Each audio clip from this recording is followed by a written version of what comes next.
Everything must be edible. Teams, you will have until the clock strikes 12 to finish. That means you just have 12 hours for this challenge. Are you ready?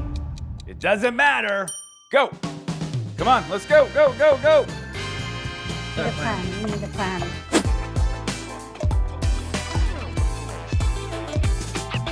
Very excited for many reasons. Okay. First of all, Christmas in general is a huge tradition in our family. Number one, so it all made sense there. Number two, funny enough, if you do believe in manifesting, which is like a big buzzword these days, and I'm not sure I understand it, but in the last year, I've always been saying, you know what, I want to host something. I think I can be good at this because it's off the cuff. I get to be myself. There's no lines that I have to learn, and I think it would be fun. And boom, this pops up and out of the blue. And so I was doubly excited that I would have the opportunity to host and then be able to do something that's close to my heart, which is Christmas, you know. And it was amazing. I mean, it was 117 degrees in Los Angeles at the time. Yeah. So you're walking from extreme heat into a gingerbread land. So I was a bit confused, but it was all in all a surprising and a very cool experience.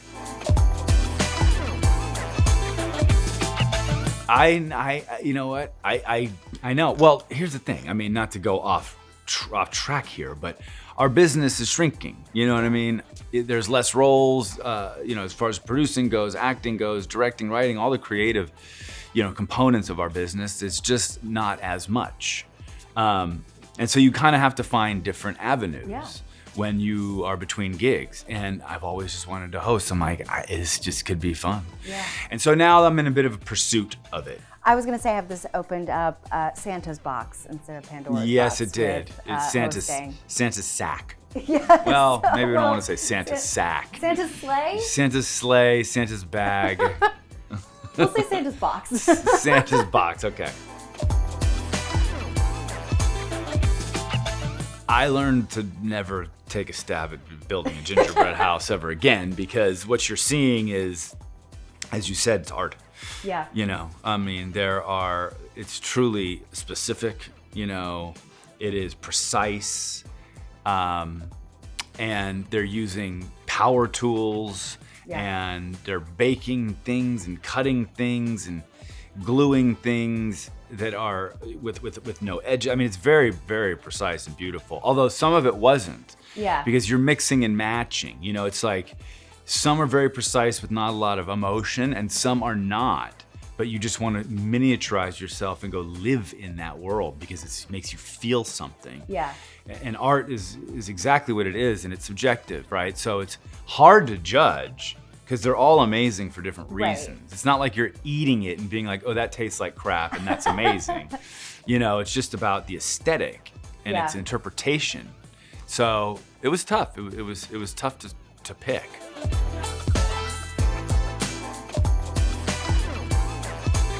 I know. I think there's a catharsis, you know, for a lot of the people. I think, you know, it's meditative. Yeah. And I didn't realize gingerbreading was so massive. I mean, we had a national champion who was one of the contestants. I didn't even know there was a national championship. You know, there's team competition, there's individuals. They travel around the country and sometimes the world. I'm like, oh, geez, I guess there's something for everybody. You know, there's the clock. Yeah. And so at the beginning, it's like, all right, bakers, get set and bake, or whatever the hell I said, I don't remember. And then it's people just kind of, all right, here we go. Yeah. Well, it's like we have a million hours. And then as you get down to it, as that 2 hour approaches, the energy picks up and the anxiety, it picks up. And now you're watching everyone scramble. And then you're down to 30 minutes and it's just kind of all hell's breaking loose, you know? So that's kind of where the stress came in. There are a few broken pieces, there's no doubt about that. Yeah. You know, they're very ambitious in what they want to do, and most of the time they can't get to everything. So then it's just, you know, creating on the fly. Okay, we can't get that done. How do we do this? Da, da, da, da. How do you pivot? Yeah. Which is also stressful. Yes, exactly. And that's why I can never watch Chopped when it's like 20 minutes on the clock. I know. I do love that show. I feel like in a specific mindset. Oh, I get in my Chopped marathons where I literally can't stop watching. I'm Yeah. like, oh no, here we go. I'm in. Of course, I knew who they were. You know, I would watch those shows. But I wasn't like a super fan. Yeah. But when I met Joanna, you know, you can tell why she's such a boss. yeah. You know what I mean? She's Yeah. awesome. Her energy was great, so fun, but you know, she built something incredible. I mean, this whole platform, and taken from an opportunity, a moment, and built an empire. You know, Yeah. ton of respect. It's pretty awesome. Yeah. And she's cool as hell too. I'm in, of course. Yeah. Yeah. We have some Christmas twists in there, but yeah, I think we can pace it out where we do have challenges, but even some more on the fly challenges, you know. Maybe something that is more integrated, maybe team swaps or something fun like that. Like, you know, you can take one person from another team for 5 hours, or, you know, something to add to the kind of, you know, the pressure. Yeah. You know, maybe something like that. Okay. I like that. Yeah. Switch it up. Yeah. Keep people like on the edge of their seats a little bit. I Yeah. think that's always good. Yeah, because look, all these shows are edited, right? Yeah. Because when you're making gingerbread, it's like, We'd be there all day. you know, I mean, and I'm in there as the host, like, what's going on? How we doing? They're like, fine. I mean, I'm just like, no, come on, like, you know. We're creating our town. Right. Like, So then I go to, well, what was your childhood like then? You know, like, what? I'm like, well, you know, I mean, how did let's you get into your life. Right. gingerbread? Yeah. Which was great. And that was part of my job, or part of why I loved doing this. And not necessarily, I don't know if they were expecting this from me, but I love the human story. Yeah.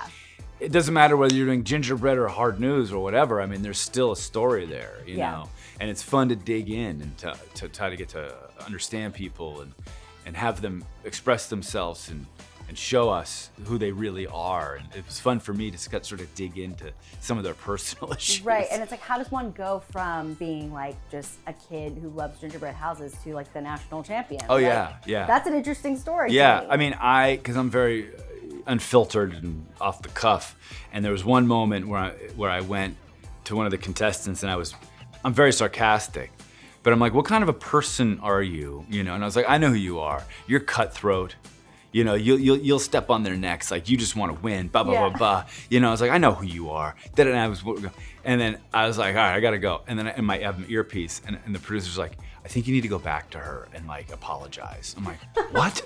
What did I do? Did I hurt someone's feelings? Yeah. And they're like, no, she was fine, but her face was a little bit like, oh my gosh, you know. Yeah. And I kind of misread her. I thought that she would go, I'll be cool with the joke, but I think she took me seriously. So I was like, hey, so I just want to apologize for Yeah. I'm such a jokester. Yeah. I'm so sorry.